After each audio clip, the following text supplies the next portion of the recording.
My name is Oraku Benson Pastore. Today is already 8th of September and the year is 2024, and you are most welcome for the weekly news roundup at West Nile Television, which comes on your wave every Sundays, of course, from the hour of 7 p.m. up to the hour of 8 p.m., whereby we give you the biggest stories of the week. Without wasting time, let's dive straight into the stories, and we are starting within ARA City. It's all about following an incident which left a teenage boy dead in ARA City. For family of the deceased is demanding for the justice from Uganda Prison Service, as it is alleged that they have hands in murder of the boy by torturing the boys, which led to the death of one. Faris Majid reported the story.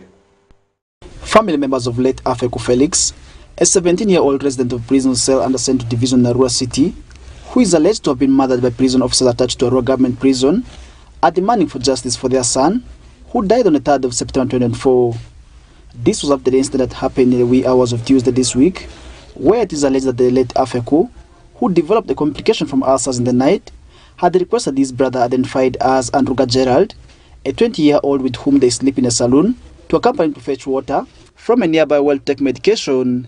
It is from here that the two met the alleged officers who were doing night patrol, and Andruga narrated the ordeal to which they were subjected to by the alleged officers, who accused them of being thieves and responsible for stealing their food crops from their garden.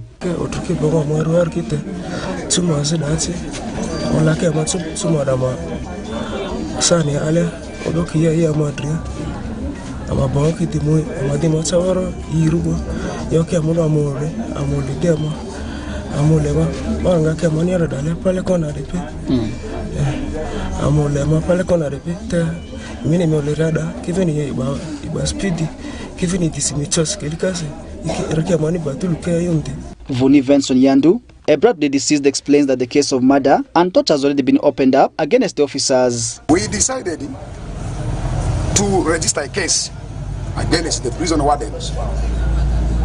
Why did they take law into their hands?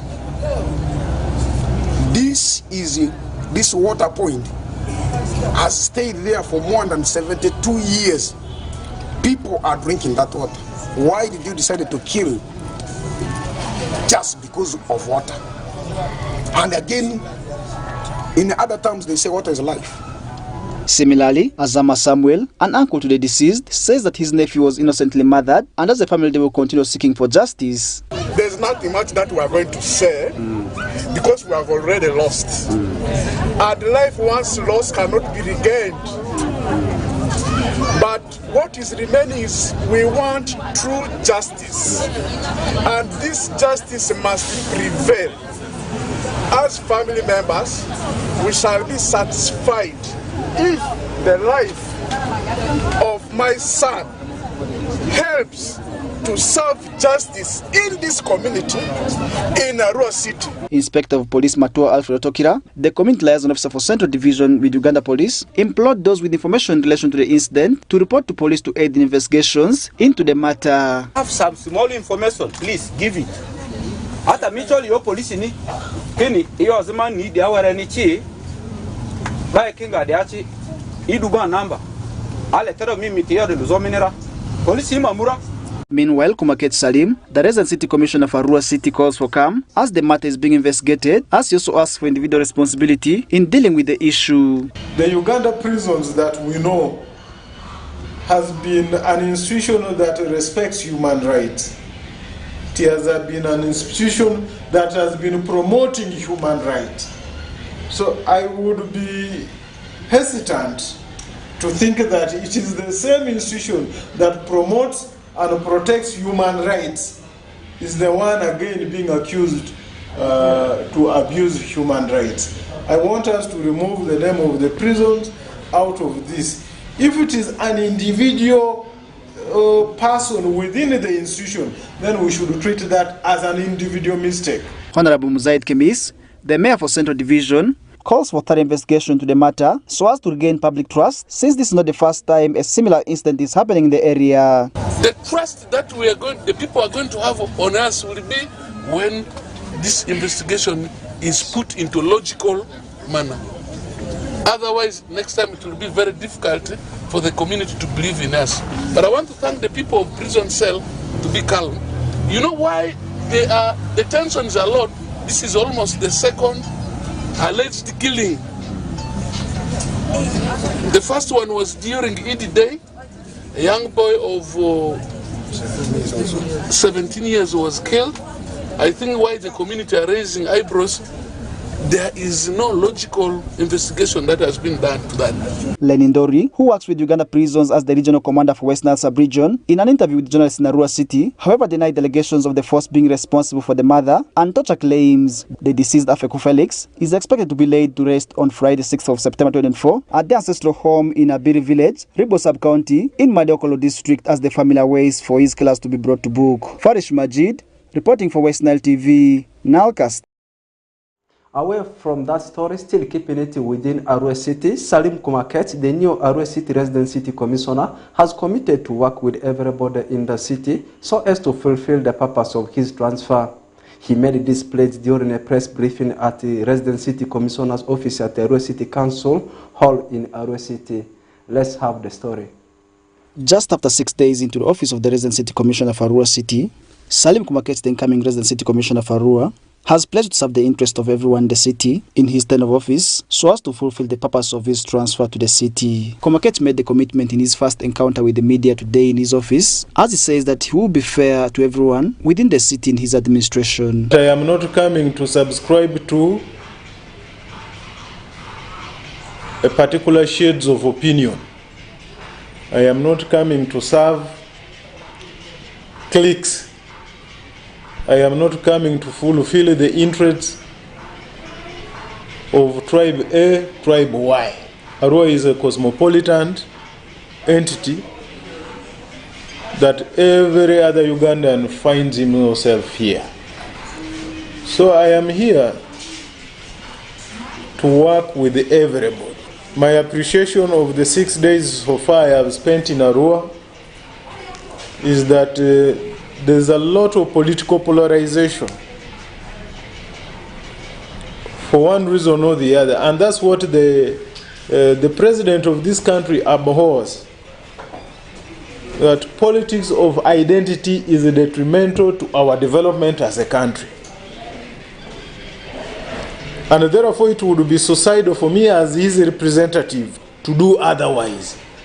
Kumaket says to achieve him being fair to everyone, who will be guided by existing laws established in place. I have come with my open heart, my open mind, my 10 hands, and my full commitment, first of all, to work with everybody.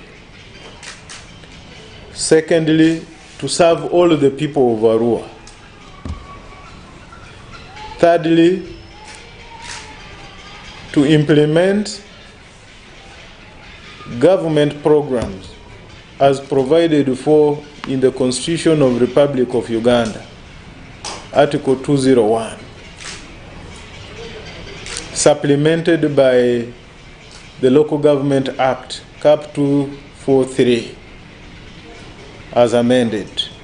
Bakole Sabir, the councillor representing persons with disability in ARA City, also commits support the new incoming resident city commissioner as it asks him on the aspect of security. We are willing to work with him just as he's willing to work with us. When we had the other RCC who has now left us, that's Echogon, we had good security, and because of that cases of criminality in the town had reduced. And that's why when he was about to go, people were not willing to see him go. But now we have no choice. He's gone. We have received a new one, and we are willing to work with him as much as he's willing to work with us. And we will want to see that he works seriously on issue of security. Meanwhile, Atiku Bernard, the chairperson of ARA City Land Board, who also doubles as the former member of Parliament for Ivu County, implored the new resident city commissioner and the deputy to learn from the experience of their predecessors to enhance their stay in the city. Now that we have new people in office, they need to now also do an analysis of why their predecessors have been transferred or reshuffled. If they can find the correct information, then it's up to them to repackage and present themselves as people who are here to stay, not people who have just come to squat. from the recent experience, like people just come to squat here and then they are taken away. So I think the onus is on them, but also us as leaders from ARA City, we also need to ask ourselves, what do we need to do, or what have we not done rightly? Because if there was a gap between the office of ARA City and the leadership of the city, then that gap must be narrowed in terms of information sharing. Komaket served in various districts as the Resident District Commissioner, where he recently has been serving the people of Soroti District, and he now replaces Charles Ichogor, who has been transferred to Kotida District in the Karamoja sub-region. Farish Majid, West Nile TV, Nowcast. Now looking at the whole of West Nile region, talking about infrastructural development, the leaders in the Northwest Nile region decry the poor state of roads within the region and they request the government intervention on the matter. The leaders made their dissatisfaction known after the region receiving heavy rains, which has destroyed most of the roads within the region, making them unmotorable. Let's take a look at the story.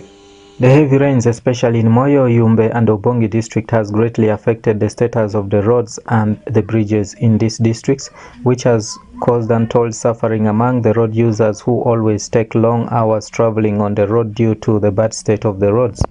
Honorable Aleruto Maza, the Member of Parliament West Moyo County, described the Yumbe-Moyo Koboko Road as being very bad, horrible and terrible, saying that the road construction was just launched a few months ago by the Prime Minister, but to his surprise, the construction has stalled and the contractors are not on site, yet they are supposed to keep maintaining the road, and this has left the road in bad state, leading to accidents and time wastage, saying time is money. Very bad, very terrible, very horrible, if I may describe.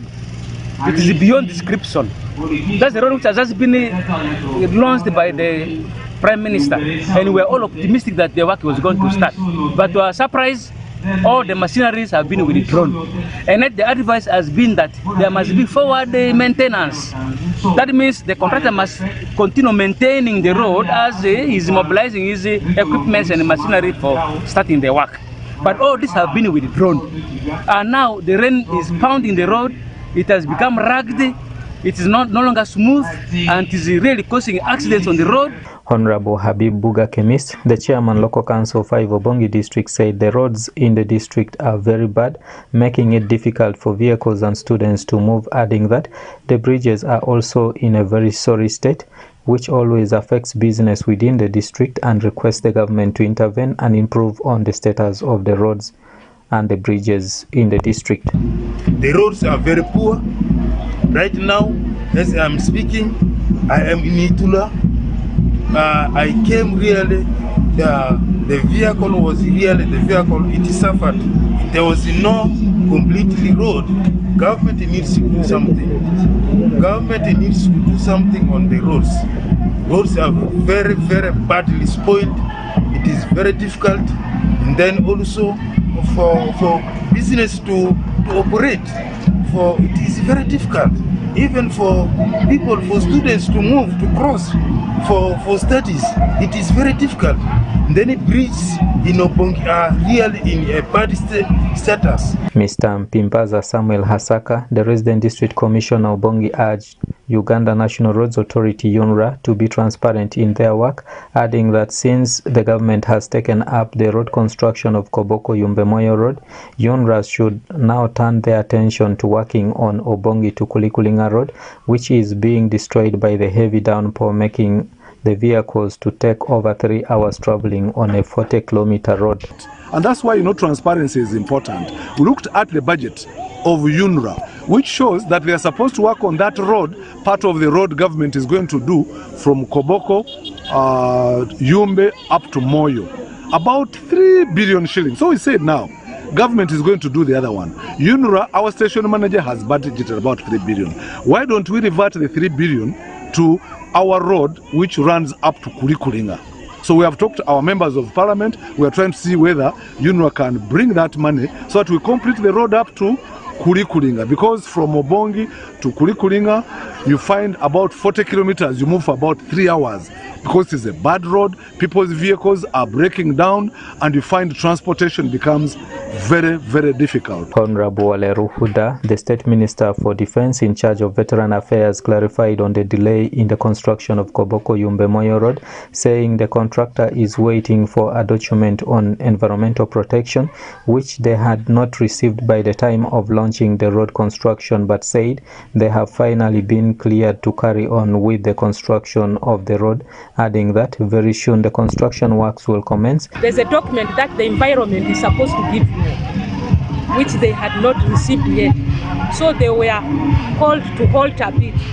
But finally, they have received it. They are back on site and they are beginning to, soon they will begin constructing the camp and begin the process of this road.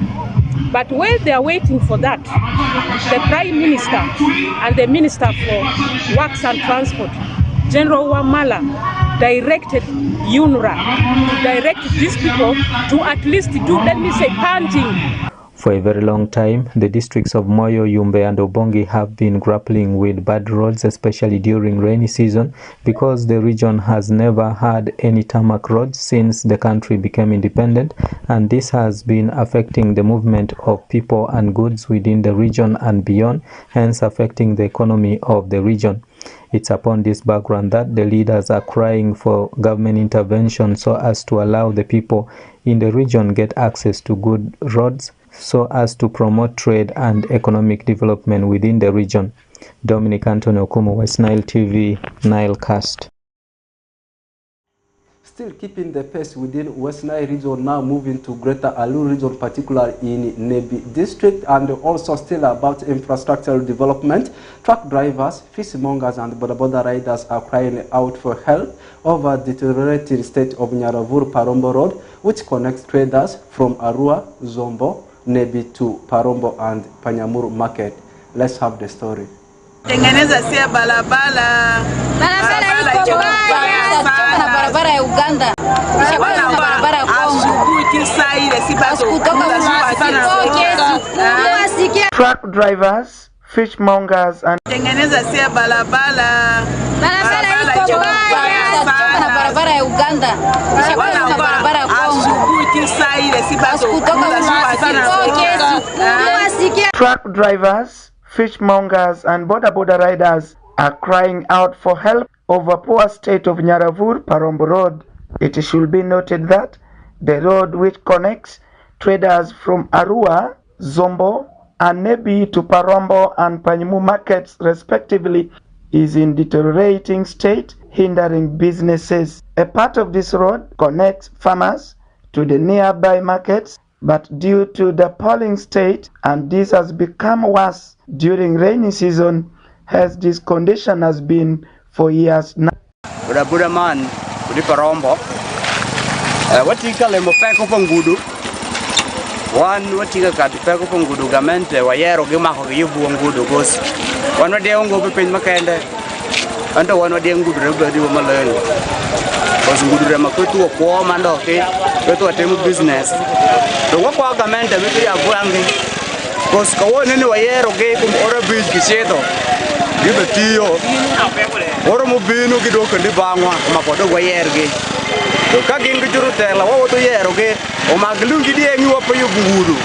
Yasin Feta, a truck driver from Arua City, says there is need for current district council to consider the road. According to Feta, he has spent 2 days on the road pending money to youths, helping him to push his truck. We are suffering, we are appealing to the government to see how they can help on this road. This road is bringing them a lot of revenue and a lot of taxes we are paying, but we are suffering now. It's almost 3 weeks we are suffering on the same road. Second thing, we are appealing to the district leaders to help us to see how they can help on this road. They are making other parts, they leave other parts they don't make. Doesn't show good. This is the same land, same country, and they have to make one thing all should be uniform. than making it different, they leave the other one. However, Honorable Richard Jakoma, District Male Youth Councillor Nebi District, blames government for not doing enough on infrastructures in Greater Nebi. According to Honorable Jakoma, the road is important as it brings revenue to the government. I am not very happy at all, simply because of the challenges we are facing in Nebi. The nature of the road we have, it is so terrible that we are almost getting disconnected as we are not in Nebi. The road that is from Nyaravur going to Parombo, that road, the state is so poor in such a way that now people are spending their nights along the road because the road has become impassable. So I don't know what the government are planning for us. It is the government that I serve, it is the government that we are serving, and it is the government that we are working for. But now it is to our disappointment. For us as leaders, we cannot now even move. We cannot even use the road because people are over complaining on us. But this is the same government that we are serving. So we call upon the government, the government officials, the higher government to consider us so that we would be in position of also moving around. Parombo Nyaravur Road is the road that gives a lot of revenue to the district, a lot of revenue to the country, Uganda, but this road is not being considered.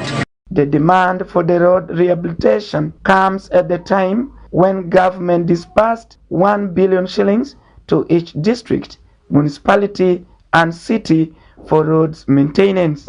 Recently, a group of youths in Greater Parombo demonstrated over the poor state of Ahila Bridge on the same road, but nothing has been done. Alfred Jawok, West Nile TV, Nilecast.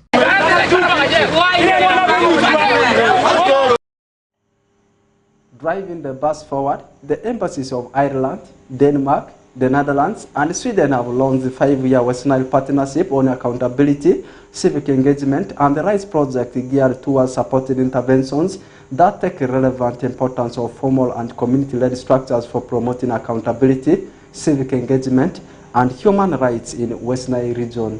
Let's take a look at the story.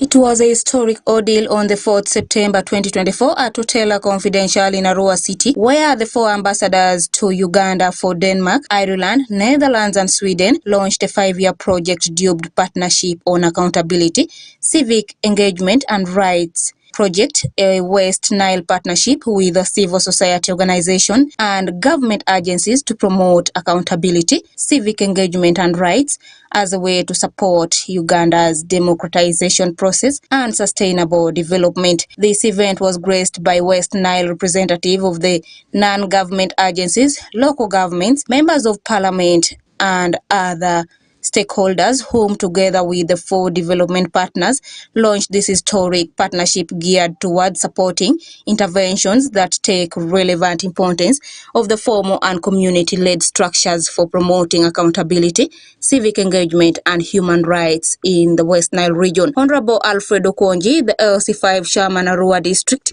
in his remarks stated that the launch of this partnership will address the community's concern on corruption, as corruption undermines and frustrates development efforts. We are launching a 5-year project to promote accountability, civic engagement and rights called PESA project. PESA project. We are very proud of it. This project is going to simplify our work and make it very easy for us. And democracy calls upon the people who elected us to clamor for good governance practices that promote transparency and accountability. The project will address community concern of corruption in Uganda. Much as the efforts have been made to cap down corruption in Uganda, numerous high level of corruption which are systematic and I must say mature and also sophisticated corruption scandals continue to surface and are endemic in this country, in this region.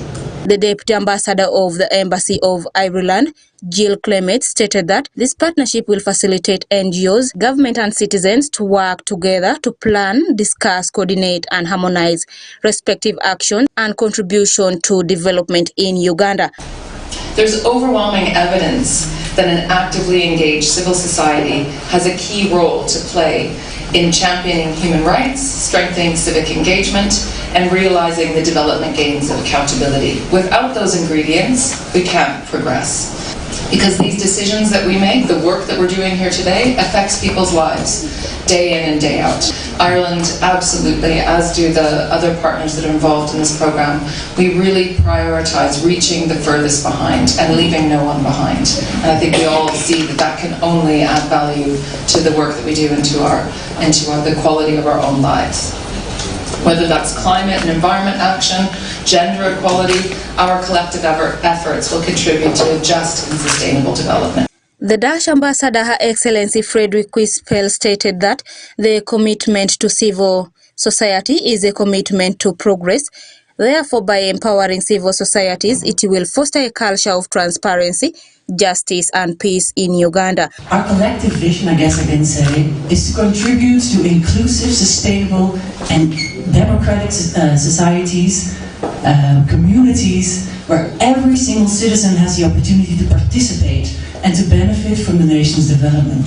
I'm confident that with our combined efforts of everyone here today, we can have a profound impact. We can strengthen together the fabric of this society, enhance civil engagement and protect human rights that are fundamental to every individual's well-being. The head of cooperation of the Embassy of Sweden, Adam Kasai Rudbeck, in his remarks stated that by fostering accountability, civic engagement and human rights, this partnership is reinforcing the universal principles of democracy and justice. Poverty is not just about lack of material resources, but about the lack of freedom, choice and political power.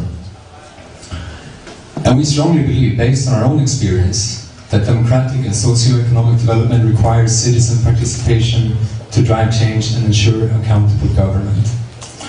And on this basis, efforts to support, defend and sustain the work of civil society are fundamental in Swedish foreign policy and Swedish engagement to promote global development. And through these new partnerships in West Nile, we stand united among the four of us as partners in our belief that lasting change begins with empowered communities. By fostering accountability, civic engagement and human rights, we're not only supporting Uganda's progress, but also reinforcing the universal principles of democracy and justice. The Danish ambassador, Excellency Saini Winding Albijag, while officially launching the West Nile Partnership on Accountability, Civic Engagement and Rights project, stated that this 5-year partnership will contribute towards meaningful and strong cooperation between the state and non-state actors as well as citizens to improve the accountability to the population. Appreciate the dialogue and the guidance we have enjoyed with local government and civil society already here in West Nile. I'm very sure that these type of interactions will help ensure that the partnerships that we are working on together are as locally grounded and as strong as possible. So at this juncture, I just want to conclude by expressing my gratitude to the government of Uganda, the district and city leadership of Arua, and all the leaders in District of West Nile. And with these words, I officially launch the new partnerships. Thank you so much. This historic event marked the partnership of Denmark, Ireland, the Netherlands and Sweden with the West Nile civil society organizations and local government agencies that will aim at strengthening the capacity of specific duty bearers, strengthen participation of citizen and civil society organizations, and improve access to information on rights and civic education in the West Nile region. Okumuringa Christine, Nusura Gramea, West Nile TV, Nilecast. Away from that story, moving on, stakeholders have been asked to continue fights against the sexual abuse, which has become a pullback factor and is affecting development of children. According to the stakeholders, this can be achieved through educating the young ones about some risky behaviors. Let's look at the story. As one of the ways of fighting and kicking out child sexual abuse among the communities, Lilian Butelehele, a Ugandan-American author, child abuse advocate, and a survivor of child sexual abuse, has written a book called Bad Touch that basically teaches about bad touches, what it is, how to avoid it, and what to do if it happens. There's a gap in the Ugandan school system. They don't teach children If they do, they mention it briefly, but they don't teach children about child sexual abuse. And personally, I have come to the conclusion that child sexual abuse is an epidemic bigger than Corona ever was, bigger than even AIDS ever was, because it happens in homes and happens between family members. It is shrouded in secrecy. So I have written this book to teach children. I have written a book that you can now teach your children that to be touched inappropriately is wrong. So it teaches them how to recognize that touching, when it happens, what to do, in short. And we have illustrated it with pictures. The pictures are palatable. There's nothing obscene. At the back, it says Tamo and her brother Tito learn about bad touching, what it is, how to avoid it, and what to do if it happens. And we describe different forms of bad touching in the book for children. Jimmy Adriko, Director Jimad Media urges people to close the gap between the parents and children so as to disempower the rate of child sexual abuse in our communities. These things happen in our communities. The issue about, to raise the issue of parents, the only thing we can do, the immediate solution, the immediate arrangement we can have is, let's just put it, teach people who are being molested, the targeted people. Yes. So if you empower those ones, eventually you disempower the aggressors. Yeah. So it's important we become friendly to our children. We create that situation between we close that information gap between parents and the children. The book Bad Touches shall therefore be launched officially in West Nile region on 20th of September 2024 at the Suba Hotel in ARA City. Then the launch shall proceed to the other regions of Uganda. Orak Benson Pastore, West Nile Television Nilecast.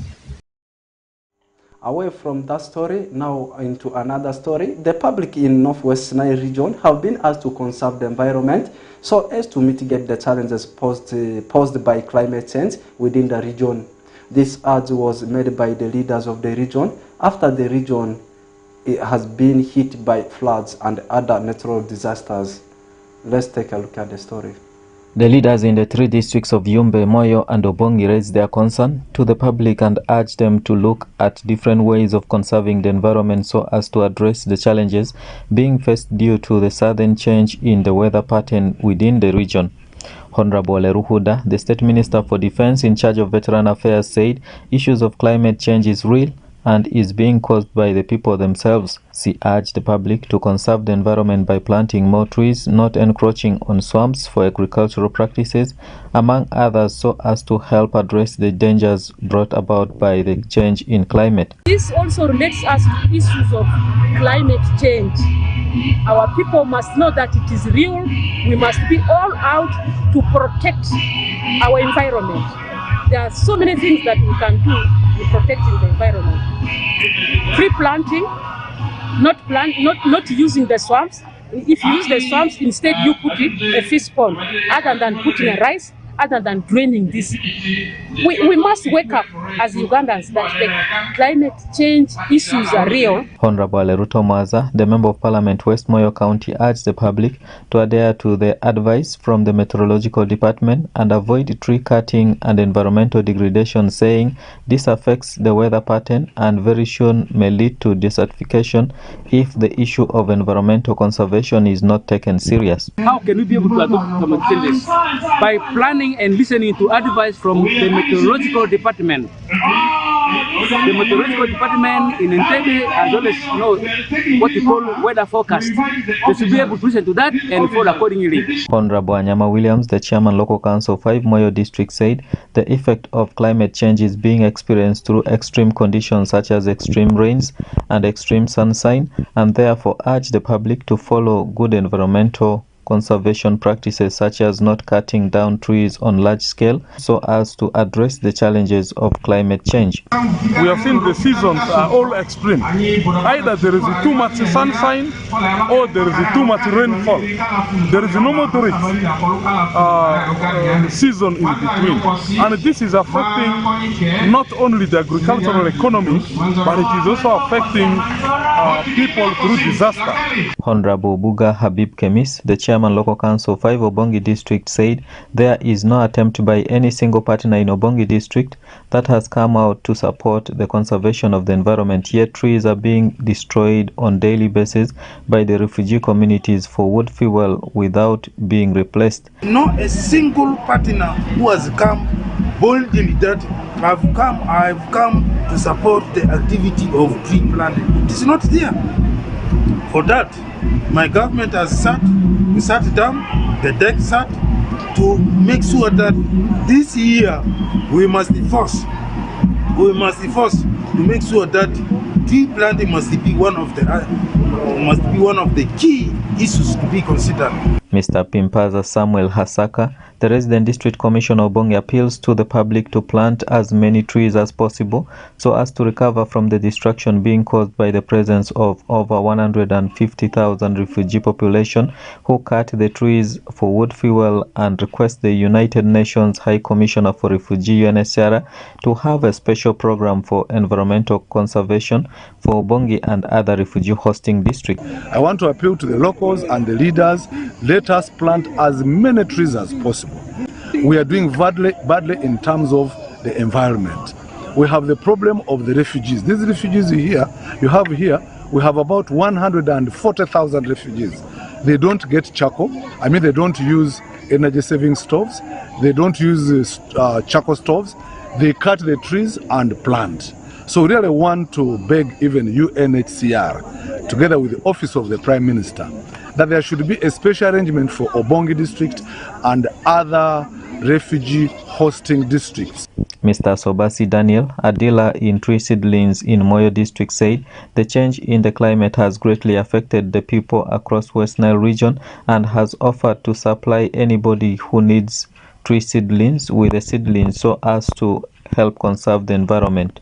Northwest Nile region and the entire West Nile region has for long been grappling with a change in climate, which the experts mostly attribute to the destruction of the forest cover through the cutting down of trees on large scale for either timber or charcoal and wood fuel, besides other mining activities, which has resulted into either floods or drought, hence causing hunger and destruction of property. It's upon this background that the leaders in the region are calling upon the public to conserve the environment so as to avert the situation from getting out of hand. Dominic Anthony Okumu, West Nile TV, Nilecast. Moving back to Greater Alu region, particularly in Nebi municipality, as a way of giving back to the community in Greater Nebi region, in Nebi municipality, Centenary Bank, through its various branches in Greater Nebi, have organized a customer week with blood donations as the main activity.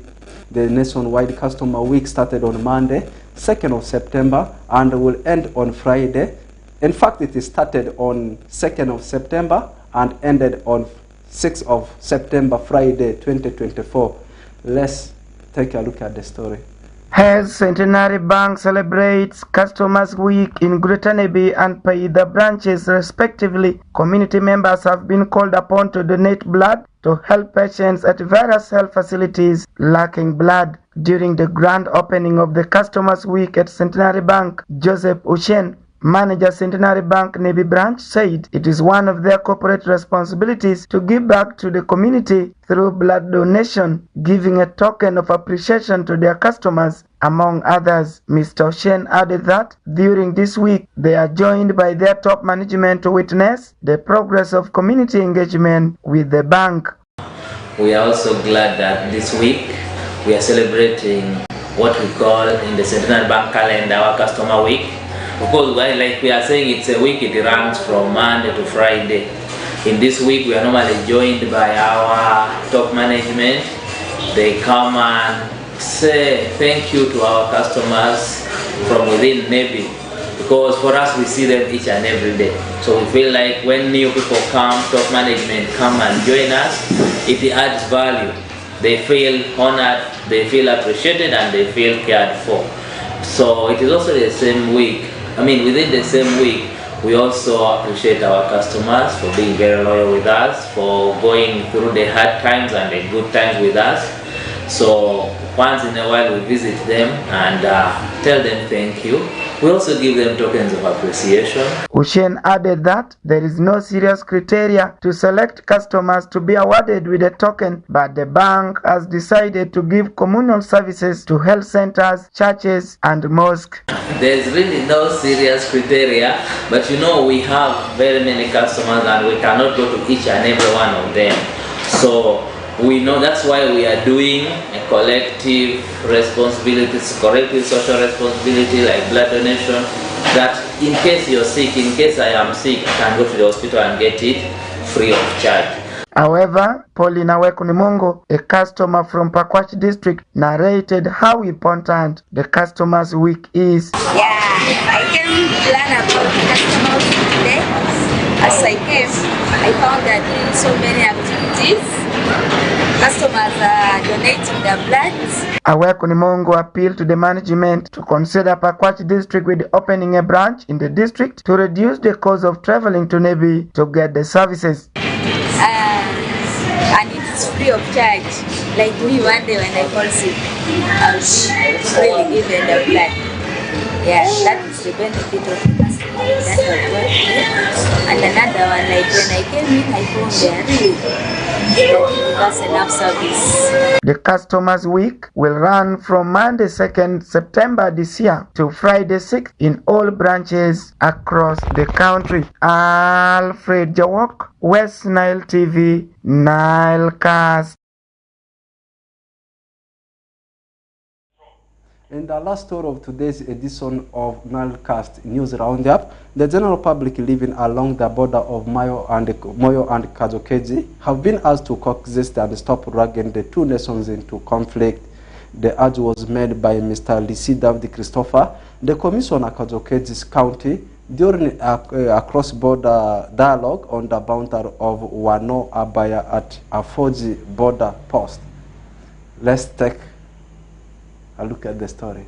The dialogue, which first started with the leaders visiting the contested area before holding the dialogue meeting at Afoji Customs in Moyo district in the afternoon, was aimed at resolving the matter before getting out of hand. Mr. Lisi David Christopher, the Commissioner Kajukeji County, Central Equatoria State of South Sudan, who led the Kajukeji delegation, urged the citizens living along the border to coexist and stop dragging the two nations into conflicts over minor issues, but rather allow the two nations to hold hands in promoting developmental ideas and compacting crime along the borders, because the two countries cannot afford to engage their armed forces over minor disagreements on land which is very semaphore. Our citizens should not bring conflicts among ourselves. And then we move forward to other developmental programs. Like what you are saying about the road construction. Combating criminal along the common border. No matter you are a Sudanese or a Uganda, provided that you give us food. So I'm very happy with the resolutions of today. You need to tighten your relationship with that LC. From today onwards, we do not want to listen to stories. The UPDF said they have come there simply because they were worried of the incident of 2014. Mr. Gore Goffin, the resident district commissioner Moyo, who led the Moyo delegation, said the people who are living in areas where the borderlines were demarcated by people they don't know should not take to arms, but rather sit down and solve the issues together as brothers, saying the people in these areas will continue to live together for the rest of their lives. We who are living where our borders were determined by people we don't know. The way we can manage to coexist is when we have issues, we meet like this. So that we find solutions together, and we find solutions to the challenges that have emerged, and we keep living together because we are going to live together for life. Honorable Andu Richard Opeli, the Vice Chairman Local Council 5 Moyo District, said if the people are to refer to history, all the people within Moyo originate from Sudan, adding that all these confusions about the border is being caused by the foreigners, saying the people living along the borders are all related. That what we have common here is development. Better this and the commissioner If we talk about history, we're all origins of South Sudan. We all come from the Sudan. We people from here. The confusion said by the foreigners, as you said, they've left us in confusion and have gone. We should continue to coexist. We have not only development, but we also very many things in common that we share. Relationship. His Royal Highness Alson Chukiriwani, the head of chiefs in Payam Chiefdom, urged the leaders to sit down and resolve the matter on the land, saying, as chiefs in the area, they know the boundary of the two communities, but appeals for calm and peaceful coexistence among the two communities, and they should continue farming together up to the time the two governments will resolve the border issue once and for all. The decision already come that as the place already been seen. Let the leaders go down and discuss and come with the resolution. Correct. Lakin, ibo somata ke bunan go somata logon komata logon bungnilo. Mini dingin nagon temajikang tijur tiperon ajo to den pakiat nagon jajamagon. He is a chief of this area, yes. and he's a lower level chief. They know about the location. Yes. That's why they are here. Yes. So nan lotin adi tingutu logon gongni lo boke pode ukule ngutu logon kula ko kulu launda Uganda to ko lok betaling bakan na jonda nani. So he wanted everybody who's here and even those who cross from Uganda, they have to remain here in peace. Correct. Duku John, a member living in the contested area, said for the two communities to coexist and live together as brothers, they should agree that the soldiers camping in the disputed area should be withdrawn and the bad politics in the area should be abolished, and the two countries should respect the territories of their neighbor so as to avoid clashes along the border. The disagreement on the piece of land, which measures close to 5 hectares located between Wano in Moyo district and Abaya in Kajokeji, started on 7th August this year when a family from Moyo district living in the area decided to clear the piece of land for cultivation, but before they could finish, they were attacked and chased away by a group of people from Kajokeji on allegation that the land in question belongs to them. In the dialogue meeting, the two parties came up with some resolutions, among which includes the need to withdraw the army from the contested land to allow the people cultivate freely as they await the final border demarcation, allowing the person who cleared the land to go ahead to cultivate, and those without land should request land for cultivation from the landowners before cultivating, among others. This is not the first time the two communities living along the border, especially the Madi and the Kuku, are clashing over pieces of land for farming. In 2014, the Kuku community along the border attacked and injured more than 3 farmers from Moyo district who had gone to farm in the area, and in retaliation, the Madi people decided to launch an attack on the Kuku community living in Moyo district, something which resulted into bloodshed among the two communities. It's from this that the two parties organized the meeting to avoid the repeat of what happened in 2014. Dominic Anthony Okumu, West Nile TV, Nilecast. That's all what we had prepared for you in today's edition of Nilecast News Roundup. It has been me, Benson Pastore, in front of the camera. Let's link up again.